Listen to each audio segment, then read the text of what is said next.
Welcome back, everybody. How are you? Well, today I wanted to bring something a little different to you. Um, I cut a lot of firewood, and I had one or two brand new people to chainsaws themselves. And one of the things that I've always done anytime somebody is new to a chainsaw, and it was rather apparent. He came out with a brand spanking new chainsaw still in the box. And that's when I say to myself, okay, do you have any chainsaw experience? Yeah. And then when he put it together, turned it on and said, this thing's the biggest piece of crap on the face of the planet. And I said, whatever brand it was. I'm not going to say what brand it was because it wasn't the fault of the chainsaw. It's his fault. He put the chain on backwards. I looked down and I looked over at him, and he had no safety equipment on. No hearing protection, no eye protection, leg chaps, nothing. So I said to myself, this is routine for disaster. So I said to him, as I'm going to say to you, I want this to be kind of like a little chainsaw safety brief. Again, I'm just a guy. I've been operating a chainsaw for 30 some years. I'm not an arborist. I'm not a professional. I'm a guy who cuts a ton of firewood. I cut some trees down, but this is no replacement for real in-person safety training. This is just my thoughts I wish to bring to you guys so you have a better understanding of chainsaw safety and of cutting. And a couple of things that you need to do. First and foremost, you got to know your limitations. This is your first ever saw, and you're trying to take down a 100-foot tree because you think that you can do it. You saw a couple things on the internet. You're pretty much going to kill yourself, or if you get lucky. I know a lot of people who have gotten lucky a lot of times, but luck runs out.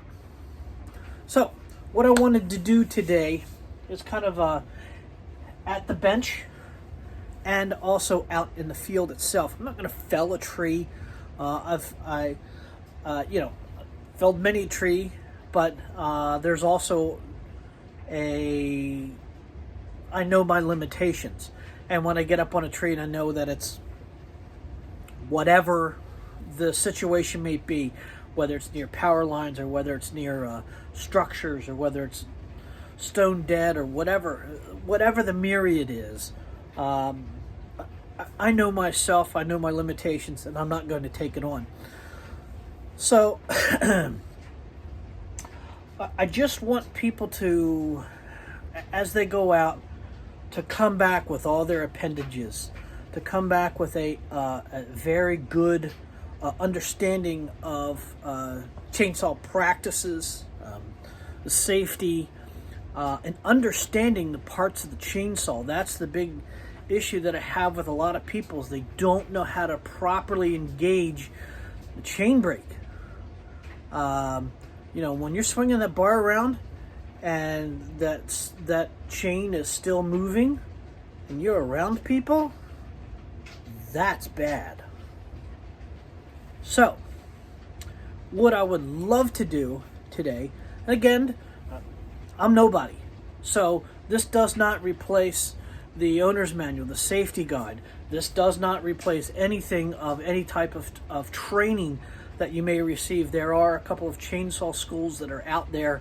I know a lot of chainsaw dealers don't do any safety training. The reason being is the insurance on those safety courses. If somebody were to go out and they get a litter certificate that says, hey, I've graduated XYZ, somebody comes back hurt, that comes back on them. So the insurance is very high on those guys. That's why typically they don't do it.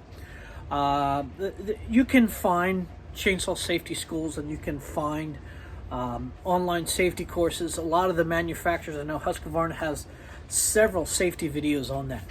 But this part of the video, I want this to be, chainsaw parts, what we have to understand, why those parts are there, how to use them, and how to check them out and make sure that they are in proper operating procedure, and what to look for if we go to pick up anybody else's saw. I've been to many a site where you have 5, 6, 7 saws, and I've picked one up and there's no chain brake on it. Now I know how to operate a saw without a chain brake, and up to the mid 80s chainsaws didn't have chainsaw brakes, so you just pick it up and rep at it. The first chainsaw I ever owned was a very cheap pull-in that had a knuckle guard on it. It had the front bar, but a knuckle guard. There was no chain brake there, and that saw was unfortunately not very good. But since then, I ran stills over the years, 024, 026, 038. I can't remember.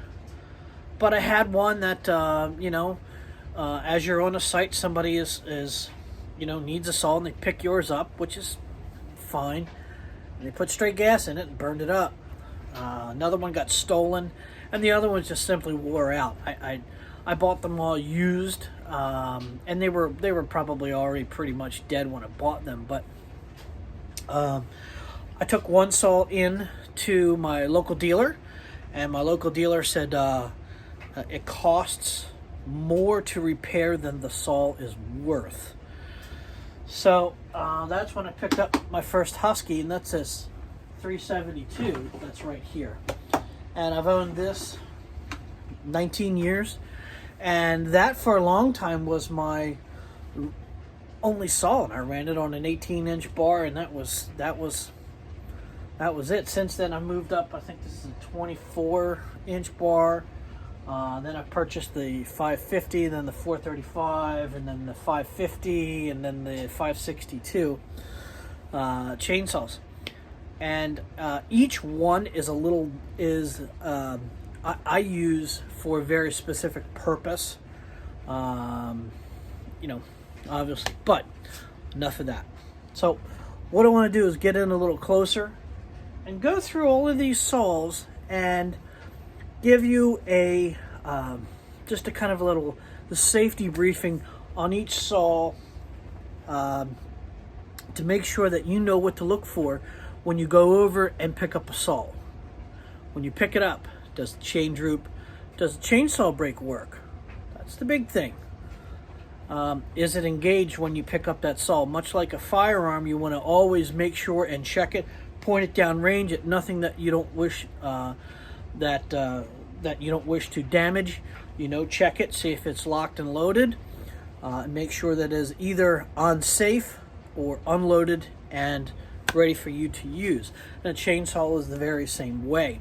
We want to make sure that when we go to pick up that saw and it is running, we want to make sure 100% that chainsaw brake is on. And if the saw is still running without the chainsaw brake, and you happen to be the knucklehead that left it on without the chainsaw brake, damn on you. Damn on you. You can kill somebody. So, let's get a little closer and show you what we need to, before we go out into the woods. We make sure that this chainsaw has all the safety features that come with it and that they are working properly. So let's get a little closer and let's show you what's going on. Okay, so this is my first Husky saw that I ever bought. This is a 372. They still make this to this day. This is now in 2021, going to be obsolete after some time. It has been taken over by the 572. But one thing I see on a lot of people is they don't get a scabbard. Okay, you get a saw, buy the scabbard. If it doesn't come with one, they're $5-10. Okay, these chains, if operated correctly, are very, very sharp. And the last thing you want to do is be swinging this thing around and hit somebody with the scabbard, with your chain that's unscabbard. Okay? It's dangerous. Okay? So this bar has a lot of hours on it. This has a lot of trees on it. So we want to make sure that when this saw is off, that it is also has a scabbard on it. This will save you. I've seen a couple people that have just carried their chainsaws around and hooked their pants and have cut themselves. Chainsaw brake. Okay. You want to make sure that when the saw is off, that this is deployed. Okay. So the chainsaw brake, when it is active, okay, this is very light. When it is activated, okay, and also when it is activated, the chain will move.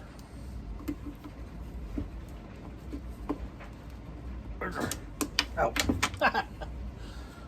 Chain brake was activated. Okay, so when it's not activated, that will move. Okay, just like I was trying to do earlier, the chain brake was activated. I cannot move that. Okay, and that's exactly what you want. You want to make sure that before you go out in the woods, that this is depressed, activated, and that you can not move that chainsaw chain. Okay, when it's activated.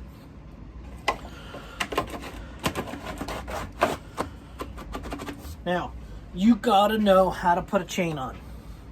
You put a chain on backwards, okay, that's a dangerous thing. On a lot of these saws, they will have on here someplace, I've forgotten where it is, they will show you which way the chain goes on. On here, there's a little depiction on it. And you'll notice that there is a little, there is the raker that goes up front and then the cutter. You got to make sure that these saws are maintained as well. So what has to be maintained on this saw is the air cleaner. Okay. Now this literally just came out of the woods 1 or 2 days ago. We were running this. Okay. So you can see this filter is pretty dirty. So we're going to make sure that this air filter gets cleaned up. So let's maintain this really quick. Hang on. So what we want to make sure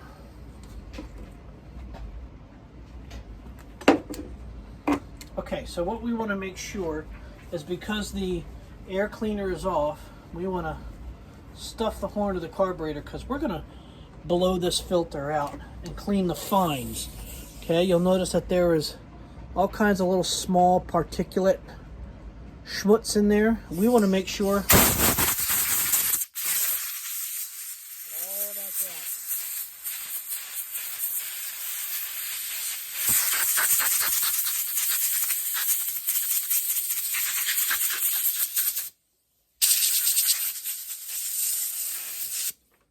Okay. We want to make sure that that filter is nice and clean. Nothing sucks worse than somebody going, this chainsaw is a piece of crap, and you pull the air filter off and the air filter is clogged full of crap. Alright, so let's take this off. Put the air filter back on.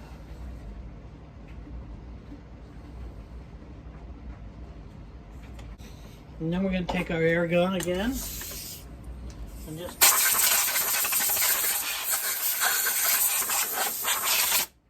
blow all the crap off of it, okay? I just replaced this spark plug this running year. Every year, if you run your saw, you should replace this as a yearly item. If you're out in the tree service, you're going to replace it sooner. But I forget who makes this. This is NGK or it's a Champion. It's a Champion.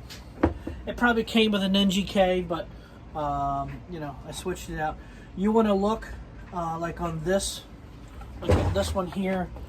I've been keeping an eye on it, this lead that's here has a little tiny bit of a chamfer on it. Okay, if I can get you a little tighter. Okay, right here on this lead, there's just a itty bit of like an indentation on it. It's not worn, it's just an indentation. That's where it likes to sit. So I have throughout the years just kept an eye on it. I should probably replace it, but it hasn't failed. There we go. Okay. Underneath the cover is fine. Okay, we can put this back.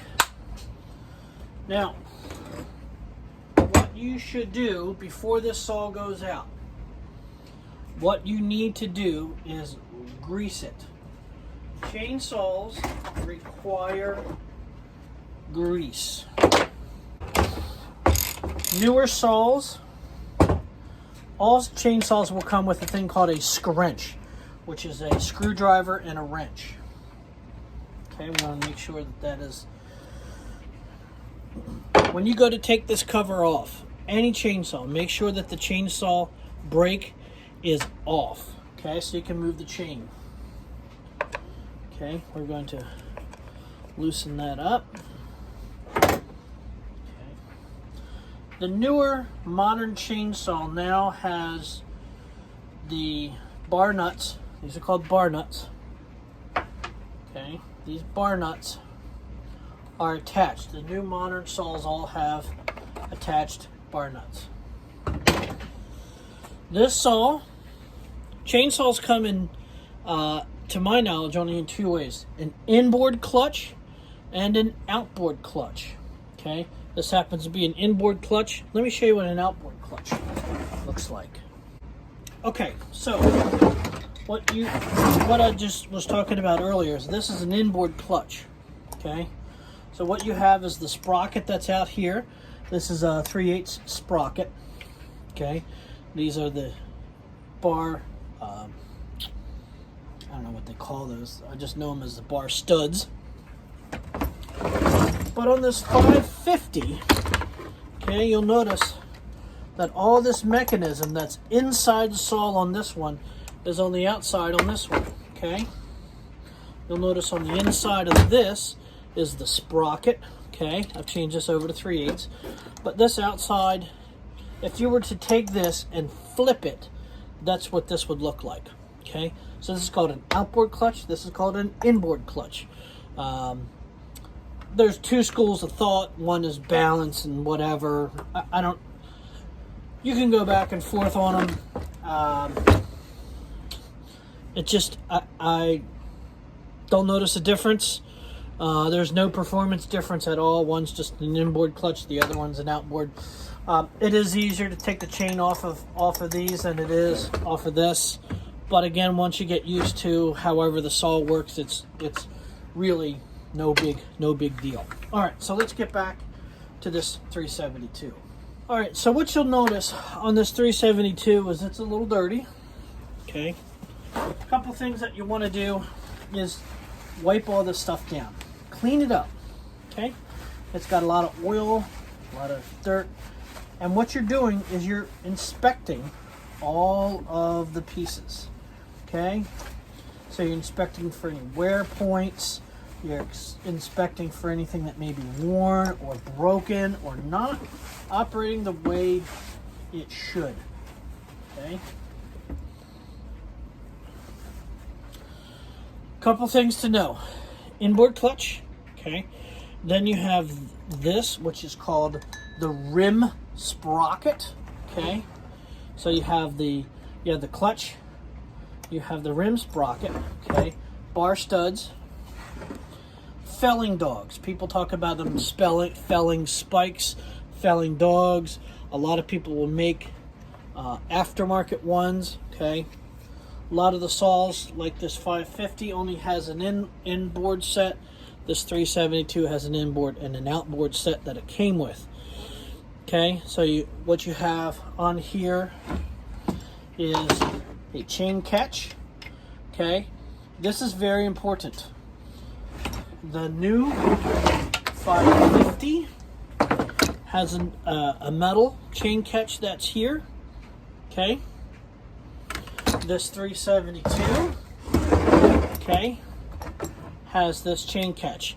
So what happens is as this thing is ripping through and the chain will throw the bar, okay, that will come around and actually wrap around this and stop the saw. It's a safety feature that you need to make sure that is in good working order. I have never thrown a chain on this saw because I always keep it properly tensioned. So we have the felling dogs, felling spikes, okay. We have to make sure that we have a thing called this, which is another safety feature. It's called a operator presence lever. If that is not depressed, okay, it will not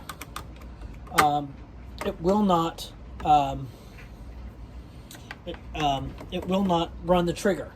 Okay, this one's happened to be dirty. I have to clean it. Okay, you'll notice that it's stuck in there.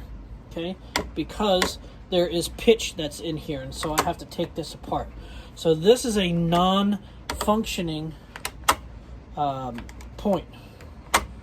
Okay, so every time I let off of this, this should come up. That should not be. That should just come up on its own. Okay. So I got to clean the pitch out of this. I was cutting a bunch of Doug fir and it's got pitch in it. So I'll take that apart. Okay. So the next thing that's on this saw is a choke. Okay. Still makes a brand new saw called a 500i that is completely fuel injected, no choke. Okay. So there's the choke. Again, the throttle. You have to make sure this operator presence lever is working properly. Okay. If it is not depressed, if that is not depressed, the trigger should not depress. But as soon as I push that in, and I got plenty of throttle, okay? So we got to make sure that that's set. On, off, or the kill switch, that's on here, okay? Mix, okay? Husky uses I think it's a 50-to-1 mix. I buy whatever their mix is itself. This is an old saw. She's an old girl, and she leaks a little. Good old saws should leak a little. Okay, so bar oil goes in here. Bar oil. Don't be sticking motor oil in there. Oh no, my grandfather, he always put motor oil in there. Use motor oil. Okay, don't put motor oil in your chainsaw. Okay, stop. I've seen many guys do it, and I've seen many service centers where they pull out tons of metal particles in there, and it just completely destroys all the oiling of the saw itself. So I think that's all of that. Bar, handbrake, okay. And this is a decompression lever so that when you go to start this, you push this in, and then it makes pulling it a lot easier. This is the same cord that's on this saw. Okay, same cord. It's a little ratty, it's a little tatty. It probably should be replaced. Okay, but this cord is 19 years old, 18 years old. Never had to replace it. You know why? Because I used the decompression lever. All right, cool. All right, so let's go about putting the bar and chain on. Okay, so let's make sure that we have cleaned all of this. Okay, we want to clean the schmutz out. Gotta clean the schmutz out. All right, a clean saw is a happy saw. I've seen guys that don't take care of their stuff, and they're always buying a new saw. Oh, this thing's a piece of junk. Oh, they don't make it like they used to. Well, okay, you got to maintain your stuff. So what you have on the clutch cover, this is the outside of the clutch cover, okay? This is the deflector, okay? This is the chip deflector. This is normally down like this, but over the 18 years of sitting it down and all that, this is just the chip deflector, okay? So you have the tensioning stud, that's right here, okay? And you'll also notice that this is the cover for all the internal workings of the bar tensioning screw. Okay, so the bar tensioning screw, and this is the outside felling dog to it. All right, so let's put this bar on. Maintaining a chainsaw bar is the most overlooked thing that people do. You can see that this bar has a ton of wear on it. You can't even see Husqvarna on there anywhere. But I maintain this bar, and everybody always goes, well, all those bars are junk. Well, that's because you've not maintained yours. You need to make sure, okay, that each time you put this on the saw, you flip it. One side is the writing correct, one side is the writing incorrect. The reason being is as you are bearing this into the wood, the chain coming across the base, whichever side it is, as you're coming down on it, this is a wearable item. Okay? Bars don't last forever. This one is getting to it's getting pretty close. There's a little bit of a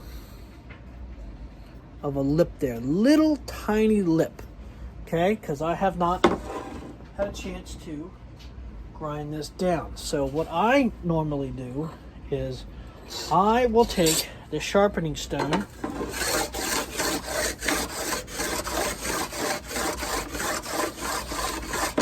take the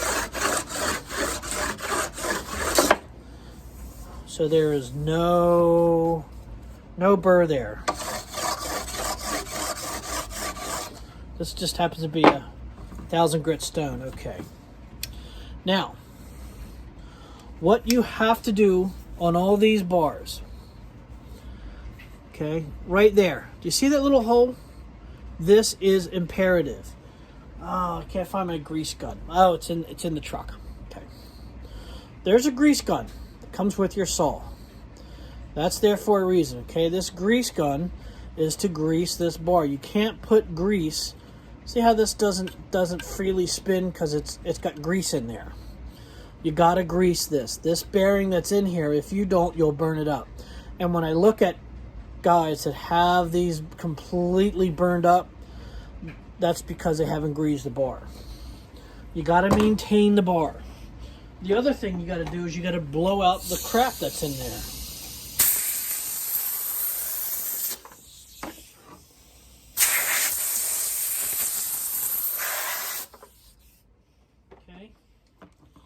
You got to make sure you get the crap out of the bar. In this channel where the chain runs, if you don't clean this out after each service, okay, this bar is not going to last. This bar is probably, I don't know, 4 years old, 5 years old. Nah, it's not that old. It's not that old. It's probably 2 years old. It's probably this bar is probably 2 years old.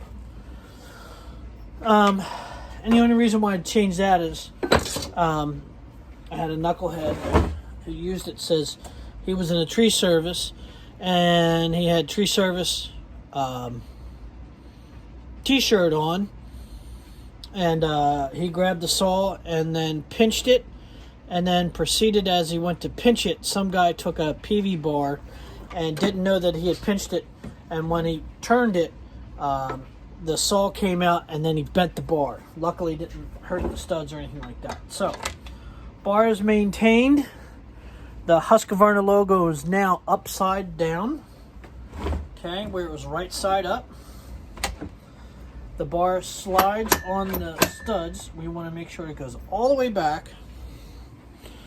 And the chain itself, okay, this chain, okay, has got some age on it. Okay, this is called the raker. This is called the cutting. This is called the cutting tooth. You'll notice that this raker is ground down pretty far. This is a very hungry chain. Okay, it's a very hungry chain.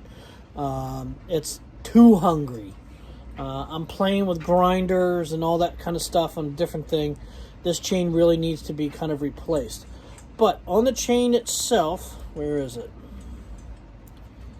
We are at its maximum life.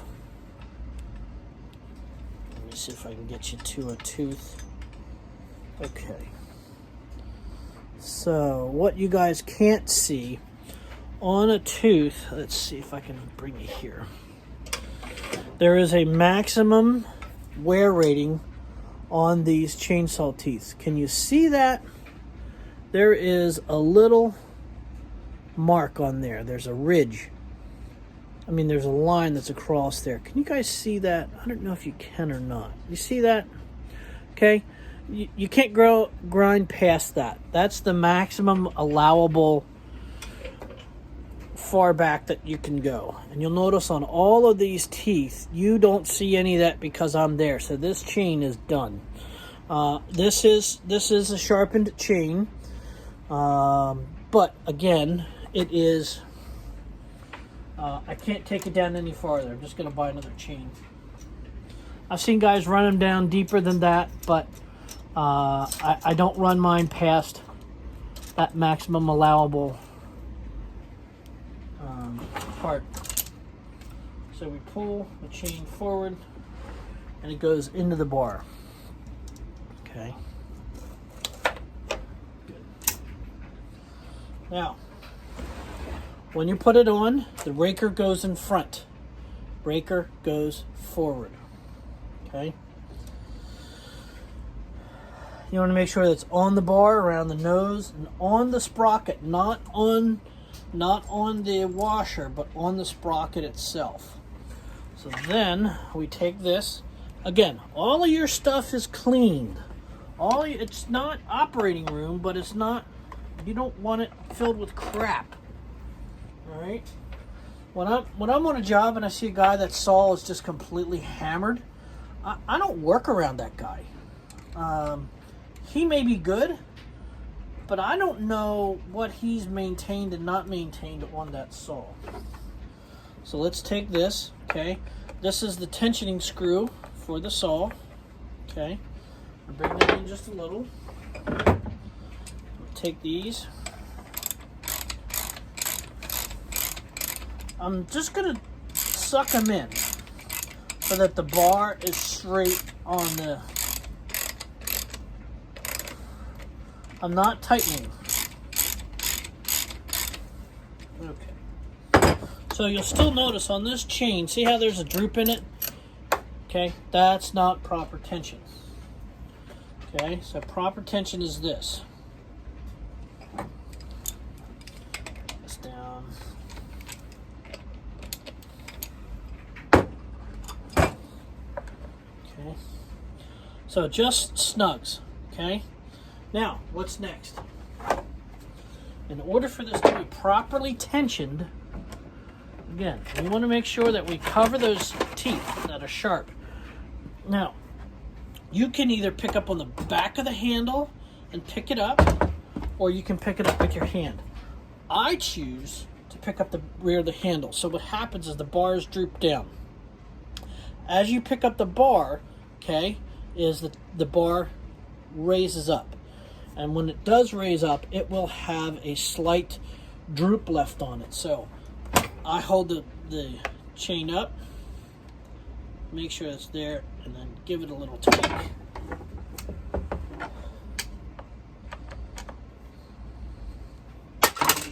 Good. Now, as I'm there, I also want to make sure that I tighten it with pressure on the nose of that bar. Okay? So what you should have, okay, is that it moves freely, and don't use your hand on the chain. You can use a piece of wood. Okay? You want to make sure that it's moving freely, but when you go to pull up on this chain, okay, I'm really yanking on this chain, okay, that it doesn't come out of its slot. And that's perfect. That's perfect. I know what this saw likes, and I know what I like to work with that. So I give it a little schwunk and a schwunk.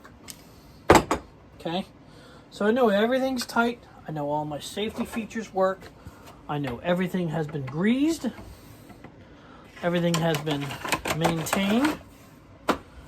The bar goes on. The scabbard goes on. This saw is ready for work. Typically, I will store my saw like this, on its side. So if anything leaks that comes out of the caps itself, it doesn't leak on the floor. Let's turn our attention to the 550 here, so that we can understand on the smaller, more modern, newer saw. Okay, so as we're turning to this 550, this is a 50cc saw. This is the first modern Husqvarna saw. This has auto tune on it, so there's no screws to adjust. And it has a couple of things that are a little different. It has the decompression lever, just like the big 372, so you can, pull that easier. It has an outboard clutch. Okay, so the outboard clutch is a little different, as we explained there.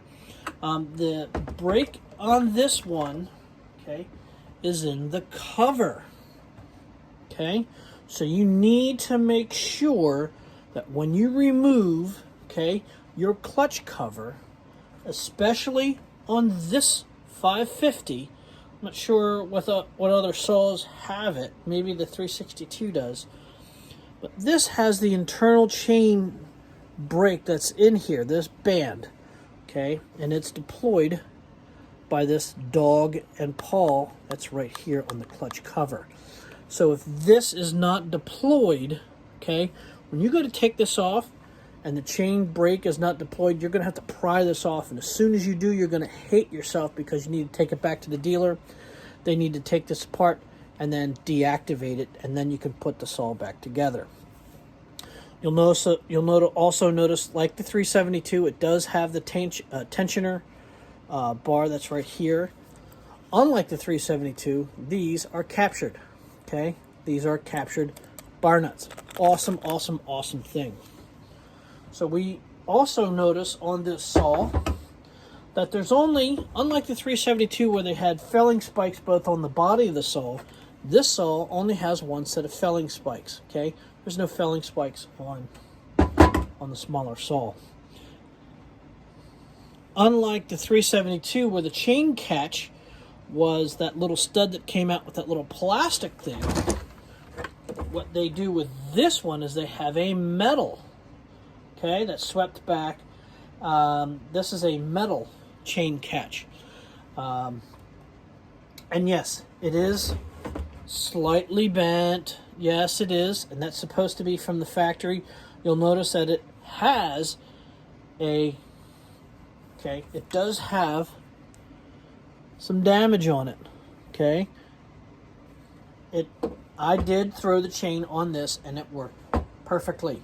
I was not damaged. I was not injured. Much like the other saw, we want to make sure that all that stuff is cleaned as you can get it, okay? So what we will do, we'll get our air gun.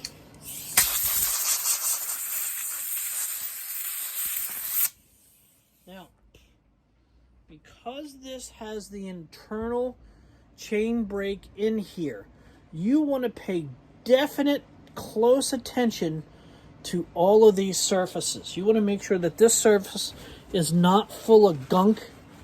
It will have some stuff in there, but you want to make sure that that chain brake, just like the brakes on your car, that is not worn, it's not full of grease, it's not full of gunk.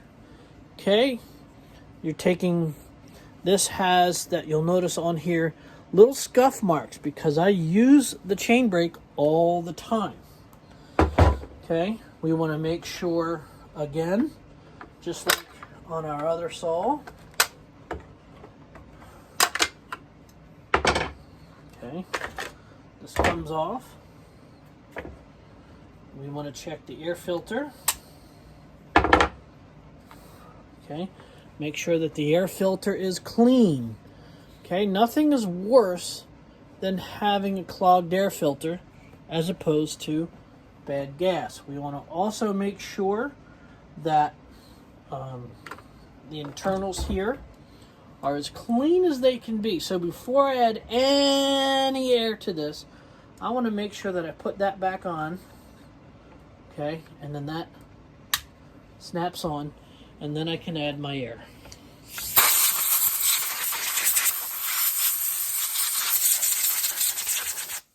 Okay, we just want to make sure that we're blowing out all the big gunk out of there. The little small stuff, if you want to get it. Okay, this is a pretty good inspection point. I don't know if you can see that this plug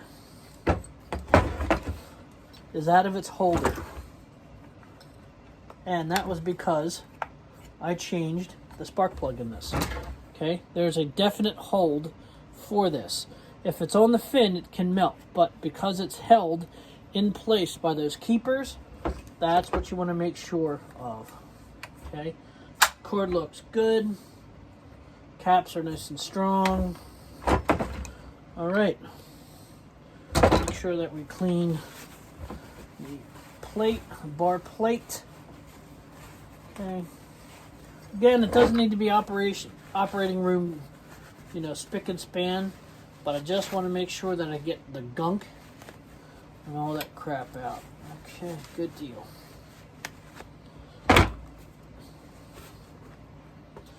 Grease points. Again, grease points. This is an Oregon bar, okay? Grease point, okay? Grease your sprocket. Needle bearing, okay? This needs to be greased, okay? This goes in and you push it, okay? And it greases. There's a needle bearing that's in here that as this clutch goes around and then it opens up, this needs to be lubricated with Husqvarna grease. I use Husqvarna grease. I always have. All right, that's all maintained. Everything looks good. Nothing is out of place. That wire was out of place, but that's looking good. So now we can put this all together. Everything, when you put something back together, should not have to be forced, out of place. If you have to force something or it doesn't seem right, stop and just take a look at everything. Okay. So this Oregon bar, okay, was right side up. Again, I'm feeling on the bar. This is a brand new bar. This doesn't even have, any time on it. But again, I'm taking this and I'm flipping it upside down. Okay. All the saws that I use, I typically will flip the bars all the same way, so I understand that when they're out and about, I understand where they're going. Okay.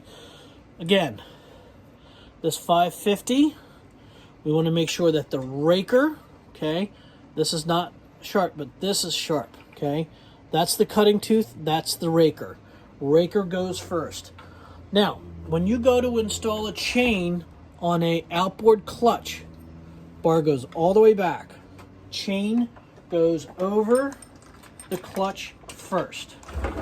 Okay? The outboard clutch ones, you can you don't have to do that. But on these, you got to.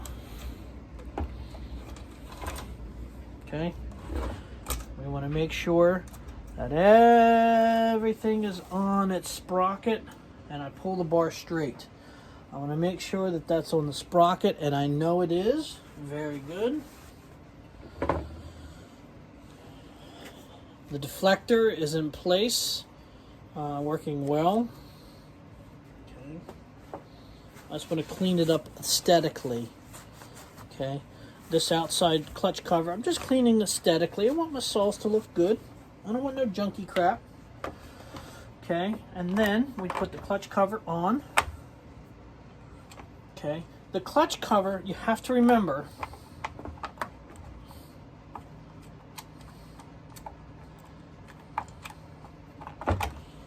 okay, we want, here, let me take this off here for a second.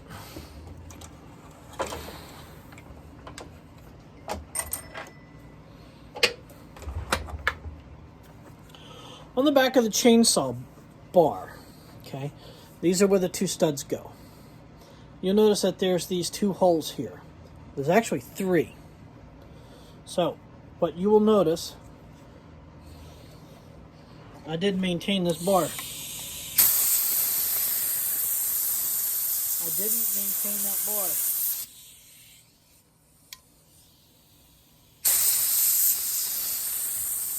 There's a lot of crap in there too.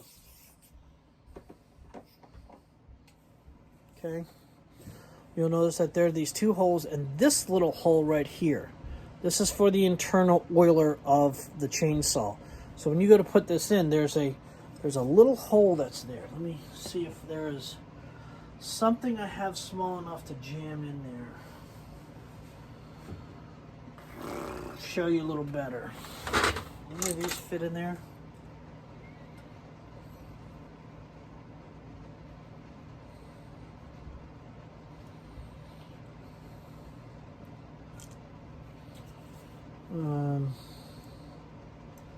Well, okay.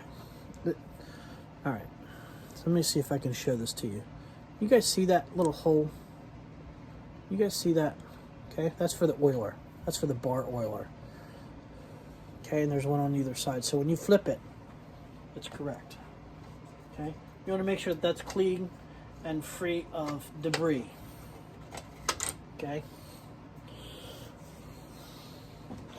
When you go to put your clutch cover on, remember this tensioner? So what happens is when you go to put that on, that dog, see how that dog fits in there? And as you screw it, it pushes the bar forward or aft, okay? So when you go to put this clutch cover on, you want to make sure that when you look down, that is in that hole, okay? Good. Oops, it in.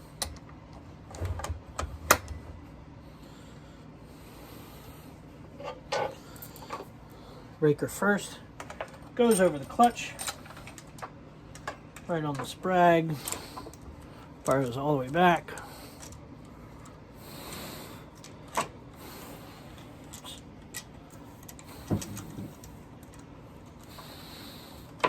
Good.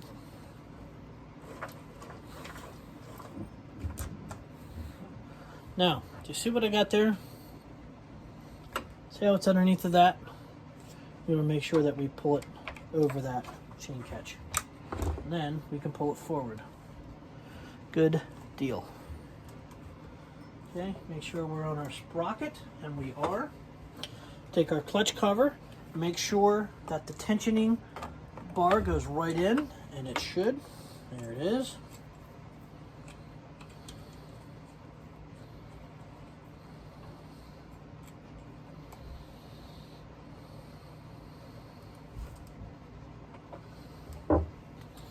Do a pre-tension on the chain. Suck that up. Good.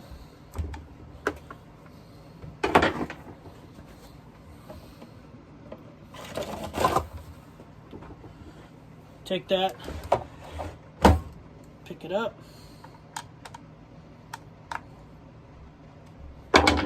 and after a while you can feel what it feels like.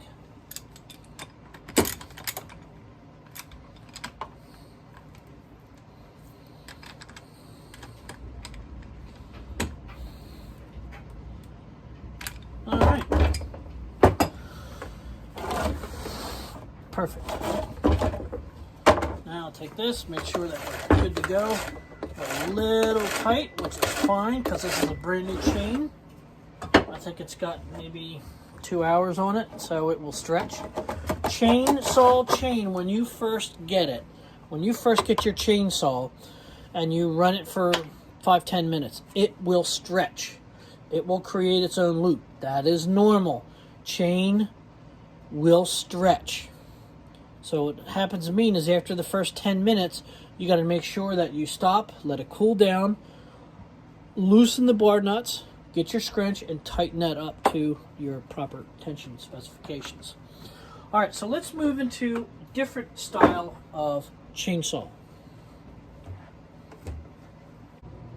All right, folks, so what you'll notice is This is actually a couple days have gone by before I've had a chance to finish this video up. I've done a couple of other videos in place. But let's take this arborist saw apart, and you'll notice it's a different form where this is a top-handled saw.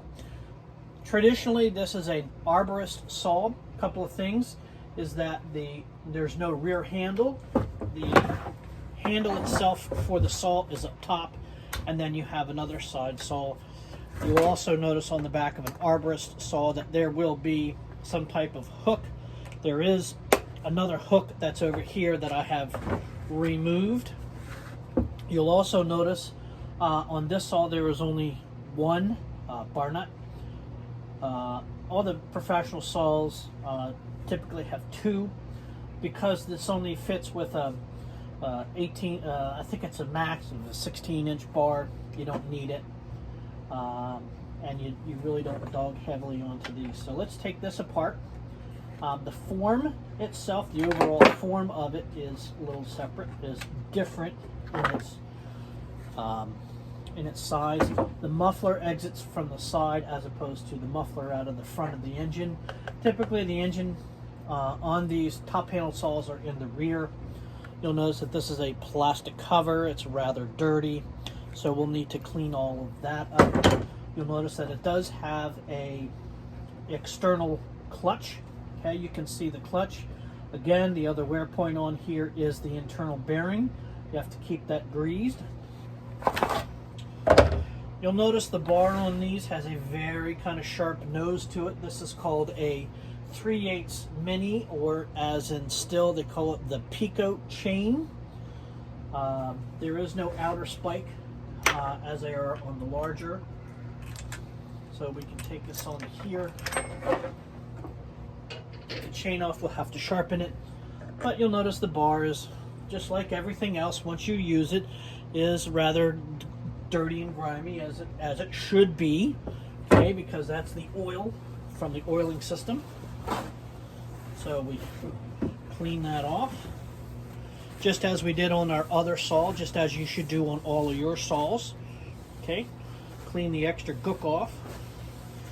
And while you're doing that, inspect the bar. Okay. I saw another video the other day, the guy was cutting. And when he was cutting, smoke was coming off. There should be no smoke. You will see that there will be dust, or if it's very cold out, you'll see steam. But anytime you see smoke coming off of your bar out of your chainsaw, that's not emitting from the muffler. Okay, the chain is super, super, super dull. And his problem was that it was cutting on an angle. I'll get into another video of that later. But again, we want to inspect. You'll notice also that this does have a grease port. Okay, again, I can't find my grease gun right at the second. But you want to inspect the bar. As you'll see here, there's some pitch that's on the bar that has to come off. It's not burnt, but it's pitch that's on there. Okay, you were doing a lot of poplar. I don't know why we were into so much poplar recently, but again, we want to blow out the bar itself. So let me grab the air gun. Okay, again, we're going to take our air gun. Make sure all of that is all cleaned out.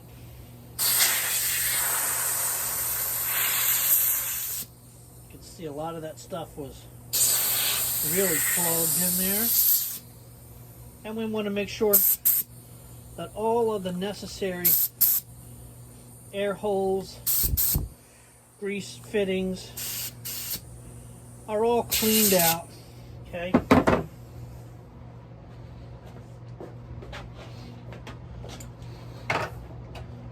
There. So the bar is at this point clean. Okay, so again, we want to check for when I'm feeling for any rolled edges on the bar, and there is none. There's no sharp edges. What that's an issue with is if once these bars wear, these are meant to wear. And what happens over time is the shoulder, that is this area right here, the silver part that's on the bar, okay, will tend to, just like a knife, it will wear down. And as it wears down, the sides of this will kind of mushroom over, and you will feel a ridge on there. You can take that either to your power equipment dealer, and they can put it on a grinder and in a very precise manner straighten these two, because what happens is these two will tend to wear down on one way or the other. That's why you have to flip the bar. So every time you use this, or every day at the end of the day when you go to sharpen the chain, take the chain off and flip the bar. Okay, that gives you extra life. Just not on Husqvarna bars, it's on everybody's bars. And when people ask about, oh, is this bar greater, this bar better, this or that, okay, these are made by Oregon. Oregon is quite possibly, so far as I know of, the largest bar manufacturer in the world. There may be, there are other manufacturers that are out there, Sugihara and Still and everybody, but a lot of them are made by Oregon. So when I see people that say, oh, this bar sucks and that bar sucks, I look and I see their chainsaw and how they keep it, and how they maintain their equipment. So you can take care of your bar. You have to feel it on both sides. You can put this in a vise and make sure that the vise is 90 degrees to this face. So you want this angle here and here to be 90 degrees to one another, and you can file this straight and at the same time take those ridges off. So I always just take my bars down to my local power equipment dealer, and I take them back to the shop, and I say, can you stick this on the grinder for me really quick? And because of my relationship with my power equipment dealer and all the saws that I get from them, they're very happy to do so. So let me clean this cover up off camera and get this all cleaned up. Okay, so what you'll notice with this is I've cleaned the gook. It doesn't need to be operating room clean, but we want to make sure that this chain brake is all nice and clean. It is free of any debris and oil. So we'll take my paper towel again.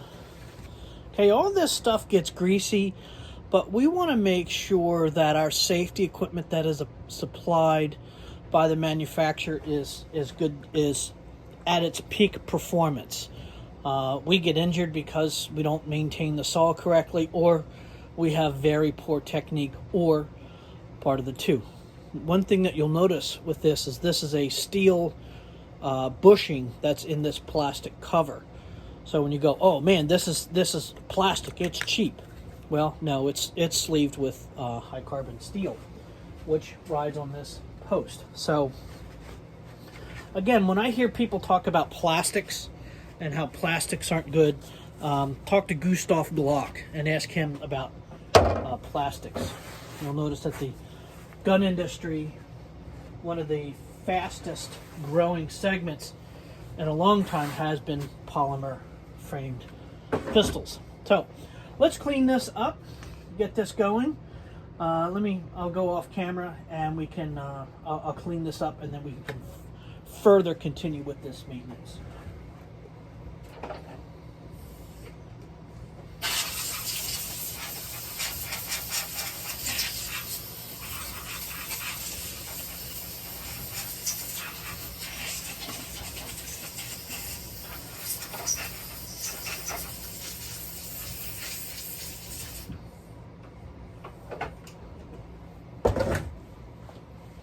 Okay, good.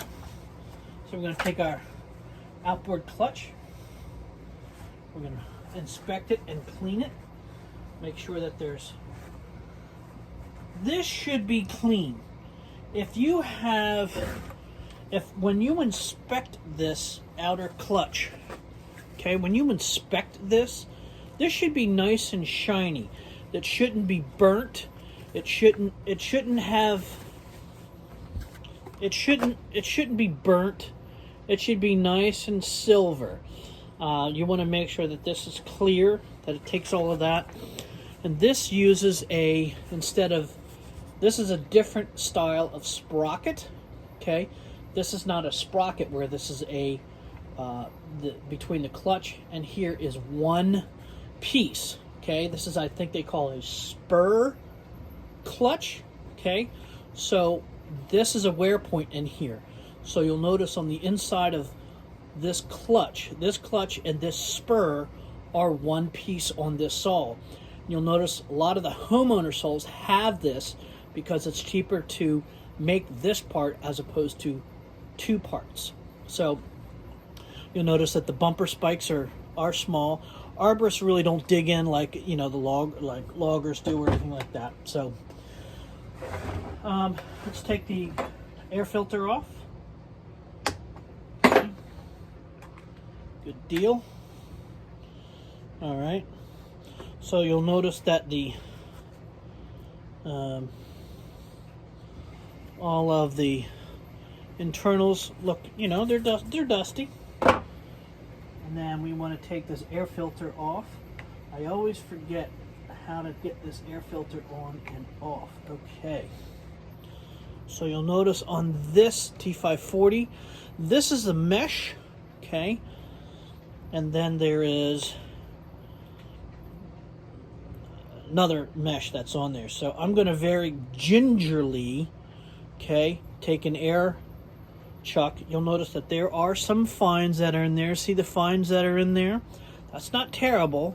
This has about 3 days on the saw, 3 full days. It's probably about 6 days, but so far as an hour's times, it's probably about 3 full 10-hour days. So that's not bad. I'm liking that. I'm inspecting all of this. All the hoses look good. Nothing is leaking. Okay. Okay. So what you'll notice here, I've taken all the fines, and you'll notice on this end, see how it's kind of yucky? That's because of this behind here. This is just holding some of the two-stroke oil that's in there, but this is all nice and clean now. Again, our visual inspection shows it very, very clean. So let's put this back together. Should just kind of, everything should just fall into place. If you have to push or wrangle or anything like that, something is not aligned correctly.